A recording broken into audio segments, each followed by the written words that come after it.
nagkukwento at nagbabahagi ng ating mga karanasan sa pamamagitan ng ating mga libro, maging sa mga dayuhang mambabasa. Patuloy na rito ang ating very special guest ngayong hapon sa Boses ng Aklat. Actually, sa Cebu City nagsimula ang kanyang munting pangarap at hilig noon ng ating guest sa pagsusulat. Sa katunayan, ang kanyang mythical setting na Ubek ay hango sa lugar na kanyang pinagmulan. Sa Ubek din, ang setting ng ilan sa kanyang mga nobela, ilan sa mga ito yung When the Rainbow Goddess Wept, Magdalena at the Newspaper Widow, maging ang kanyang story collection na Woman in Horns and Other Stories, Acapulco at Sunset, and Vegan and Other Stories. Sa kasalukuyan ay isa siya sa mga powerful forces for Filipino and Filipino-American authors abroad. Aktibo siyang editor for Filipino and Filipino-American writing and literary communities. At siya rin ang co-founder ng Philippine-American Women Writers and Artists o PAWA at founder ng Philippine-American Literary House o PALH, isang publishing house para sa mga Philippine and Philippine-American books. Our special guest has written and edited over 22 books. 22 books? Wow. Astig, diba? Mga ka-Read PInoy, kasama po natin live mula pa sa US ang Filipino-American novelist and editor, Ma'am Cecilia Manguerra Brainard. Magandang gabi po dyan sa Amerika, ma'am. How are you, Lowell? Yes, it's 10 o'clock here. Yes, thank you so much po for gracing our program. Welcome po ulit sa Read PInoy. Hello, Catherine. Ayan, ma'am. Unahin po natin, ako curious agad ako pag nakakamit ako ng mga author, ano. Paano po tayo nagsimula sa pagsusulat, ma'am? And ikaw po, paano ka po, how is it like to be a writer abroad? Okay, it's been a long journey, but I'll kind of not make it too long.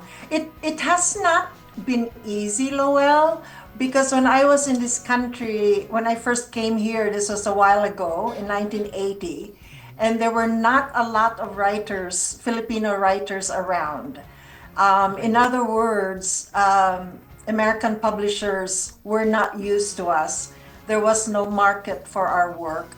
And so iilan lang kami. So there was Ben Santos, you know, the older ones, and NBM Gonzalez, and Villa, and there was Ninoch Carosca, and there was Jessica Hagedorn. And these were the ones who were known. Of course, there were others who were not as well known, you know. But it was a very difficult task to get your work out there. But you do it anyway because writers are a little bit crazy, I guess. So it was that way before. It was very difficult, but then as things changed and there were more Filipinos that have come to this country, and there are more students, and the material is now needed in schools. Libraries are more open to the works. There's now a market that's ready to buy the books. Then our Filipino/Filipino-American authors are getting published more than before. I think it's easier for them now. All right. I think si Miss Catherine has a question for you, ma'am. Actually, Yes, Ma'am Catherine. Cecilia, so we're actually curious, when you're writing abroad, are there specific themes that Filipino-Americans in the diaspora often deal with? Are there specific kinds of characters or storylines that you often explore? Okay, so that's a very interesting question because, again, going back to sort of like the olden days, the older writers, the ones who are kind of like the pioneers here, like to sort of write about nostalgia, about back home. And then the Filipino Americans, the ones who were like born here or who came to this country at a young age, were really into their identity. Who am I? Am I Filipino? Am I Asian American? Am I, this and that? And so a lot of their poetry and their writing, the energy went into this looking at who am I, the identity thing. And then eventually, again, because I guess there are now so many of us, and it's no longer such a big issue to be different or to be, Filipino American.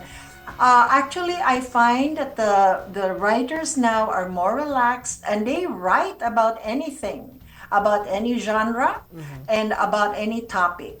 There are, of course, the ones who still want to continue looking at their Filipino or their Filipino American experiences. But you have writers who go into romance. You have writers who go into now graphic novels. So it's like it's no longer so very. You can do anything nowadays. Pretty much, you can write about anything, and it's not so difficult. Not as difficult, I don't think. It's always difficult, if you're a writer. But it's a little easier now, I think. Ma'am Cecilia, in your case, how do your Filipino cultural identity and heritage influence you in your writing?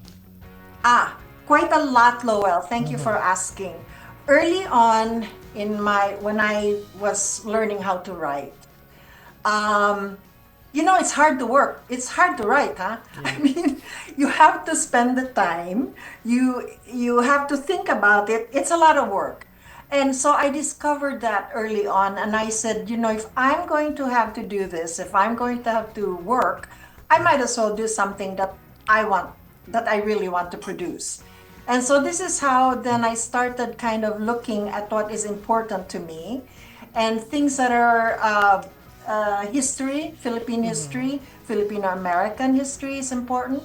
And things like my memories and the histories of my family. Cebu, where I come from, is very, very close to my heart. And so these are the topics that find their way into my stories and into my books because they are important to me. And so that was it. It was almost not that that's all I write about, because I do write about other things. But I have to say that the three novels, for instance, are what you might call historical novels in a sense, and they're set in Ubek, or Ubek features in there. And I draw a lot from family history. It's all fictionalized already by this point, but I steal stories from my father or from my mother about World War II, about my great-grandmother who inspired the newspaper widow. So it's something like that. These are the things that are close to me. All right. Actually, Miss Catherine, no, yung Ubek na yun comes from Cebu. Oh, it really. Baliktaran. Yes. Okay. Baliktad mo ran. What happened was I started to use Cebu as my setting, but then I got stuck because if I use Cebu, I have to be like truthful, and I didn't want to be truthful because I wanted to write fiction and I wanted to lie. And when I switched it to Ubek, I could just change things around. I could do what I wanted to do. So. Okay. But basically, the features of Cebu are in your books, ma'am, right? Cebu, you can find Cebu there. Yeah. And you can find the characters in there, but it's not it's not accurate. Like even the geography of Ubek, even though I have the churches and so on, I've already switch them around, specifically to match my stories. So it's something like Cebu, but it really isn't. And even my characters, maybe I will draw from my mother or from my grandmother, but they're not really my mother or my grandmother anymore.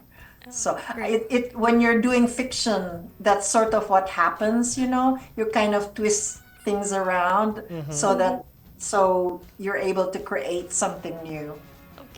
So, Ma'am Cecilia, you mentioned that writing is quite a difficult, rather complex job. So, I'm really curious, like, what are the challenges that you encounter in writing? And are there challenges that are specific to writers in diaspora, do you believe? Or is it all the same experience for writers anywhere you might be based? Yeah.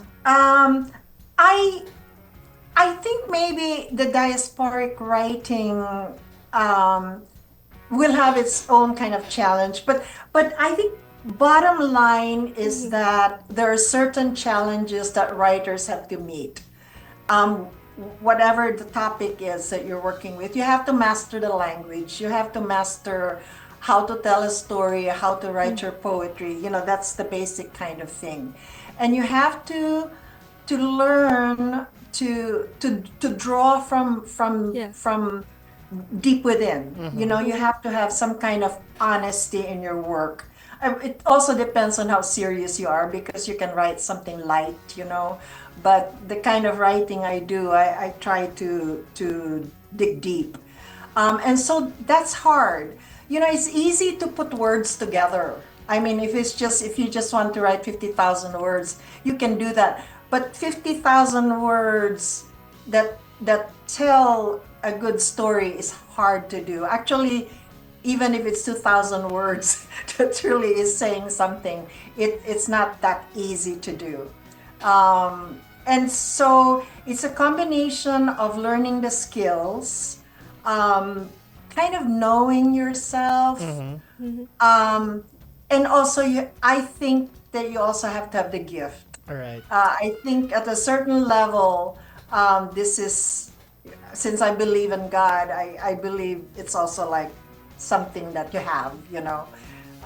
Just as people can be artists, I think some people can be storytellers or poets. That other little element that makes you a cut above, a regular kind of writer, I think.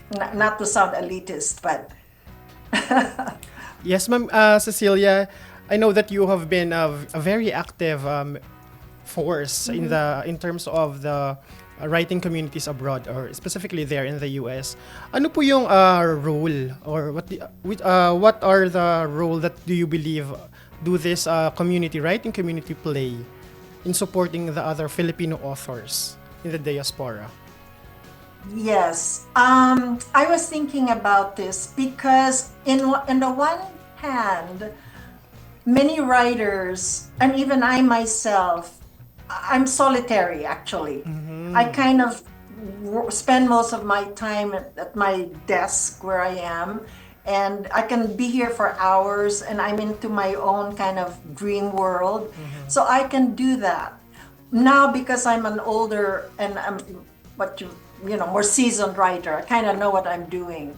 But in the beginning, I needed to be in a workshop. And so I was thinking, or a community, as you call it. I think it is very important because then you get feedback. You get a kind of like an encouragement. You create a. When I was a younger writer and I was with other writers, then we would cook up projects. Hey, let's do this, and then we would come up with, we did a dugtungan novel once. So this is where you're taking turns. One writer will write one chapter and then you pass it to the next writer and so on. And it was quite amazing, but five of us did this. But that's because we were a community and it was a lot of fun. So yes, I believe that especially the beginner writers can really get a lot from being in a group, whether you call it a community or writing workshop or some kind of just being with your colleagues. I think you can get quite a lot. All right, Right. Ma'am Cecilia, would you have any piece of advice for young writers who are really hoping to publish their first books anywhere in this world? May they be in the Philippines or abroad? Any Okay, tips? so I think one of the real, and I know people say this a lot, but you need to read. If you want to be a writer, you really need to read. You can't just say, I'm going to be a writer, and you don't, you don't read. And what I like to say, even though it isn't always so, is okay, read different things, but if you decide that you want to be a poet, then read a lot of poetry and read the kind of poetry that you would like to emulate. Or if you want to be a fiction writer, then read the kind of fiction that you would like to be doing. So that's the one thing. On a practical kind of level, aside from reading, I think it's really good to journal write. So I know now people use computers and all this, all that. I still write. Like I like to handwrite. So it depends on the person, but I think just sort of just jotting down your ideas or just little bits and pieces, they can actually sometimes develop into poems or stories. So that's another thing you can do. I think the other thing I was thinking is that for instance, Filipino Americans, young Filipino Americans, I think it would be very valuable for them to actually spend some time and talk to their parents and talk to their lola and talk to their lolos. Sometimes these kids have no idea of what their parents and their grandparents went through. And if you look at it in another way, that's writing material right Right. there. The immigrant experience. Just talk to them. Hey Lola, when did you come here? So no, what? And just have fun with them. I know many of these kids, they just sort of go in and out, and yes, they have their adobo and all this with their lola, but I'm not sure how many really sit down and talk to them and say, sige na, make me kwento. When did you come here? That sort of thing. So, so I actually jotted a few ideas, and I would really want to share them. So keep a journal, talk to your relatives, take writing classes, join a writing group. And I know this sounds a little bit like, I don't mean to be discouraging, but Yes. it's not a bad idea to get a career that can actually sort of like make some money. I don't want to be discouraging, but if you're an artist or a writer, it's a very noble thing. But sometimes it's really hard to make a living from it. And so I think to just be kind of to be practical about it. If I were talking to my son or my grandchild, it's not a bad idea to have another career. Yes, ma'am, we'll take So you, note of that. Having another career before starting our writing journey, right? Ma- there you go. Ayan, ma'am. Or you can be a journalist. You can combine Yeah, yes things. po. That's gonna be a perfect combination. Anyway, ma'am, we are very much thankful for your time. Pero before Thank you. before we end this interview, we will be giving you this opportunity naman to invite our audience or our viewers out there to support our local and authors here and abroad. And if you have an upcoming activity po, let's invite our viewers po. Okay. Actually, this Saturday, I believe, there is a book club. It's on Instagram, Filipina Authors Book Club, and they're reading my novel and discussing it. So that will be kind of fun. And I have a new book, my Philippine American Wow. Literary House just came up with Linda T. Casper's memoir.